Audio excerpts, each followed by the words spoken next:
সাবকন্টিনেন্টে এবং আমাদের সাব গেমসে আমরা সবসময়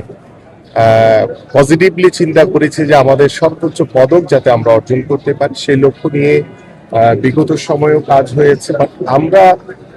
দায়িত্ব নেওয়ার পর থেকে আমাদের মাননীয় প্রধানমন্ত্রী তিনি যেভাবে আন্তরিকতার সহিত স্পোর্টসকে গুরুত্ব দিয়ে তিনি যেভাবে সকল স্পোর্টসকে সমানভাবে দেখে এবং আমাদের বিকেএসপিতে আমরা গতকালকে ভিজিট করেছি এবং বিকেএসপির যে সুযোগ সুবিধাগুলো দরকার, বিকেএসপি শুধু যাতে সবাই ঢাকা কেন্দ্রিক না হয়, আমরা যাতে সারা বাংলাদেশের সকল বিভাগীয় শহরগুলোর যে বিকেএসপি গুলো রয়েছে সেগুলোকেও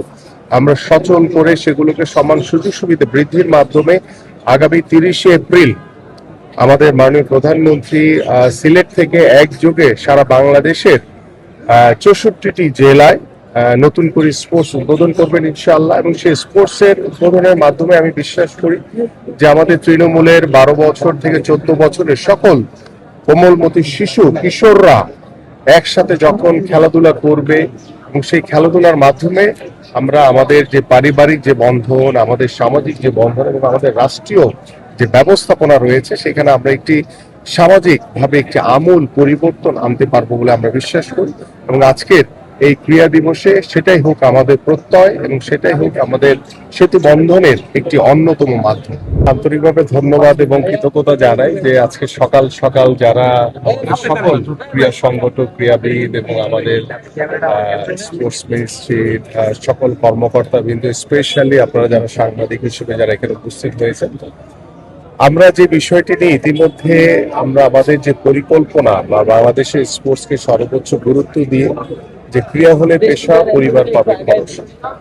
এবং এই ক্রীড়ার মাধ্যমে আমরা একটি সেতু বন্ধন তৈরি করতে চাই। আমরা সকল বাধা বিপত্তিকে অতিক্রম করতে চাই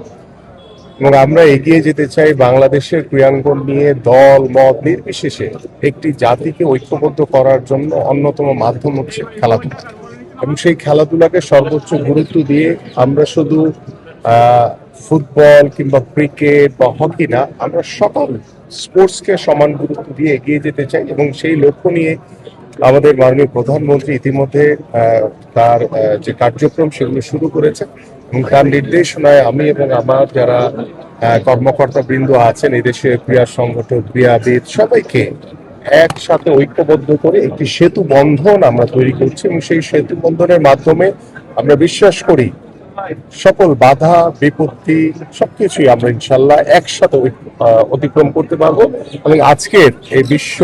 ক্রীড়া দিবস উপলক্ষে আমরা চাই যে আমরা একটি সেতু বন্ধনের মাধ্যমে আমরা সকল বাধা বিপত্তি অতিক্রম করে আমরা একসাথে একযোগে এগিয়ে যাব বাংলাদেশের খেলাধুলাকে সর্বোচ্চ গুরুত্ব দিয়ে।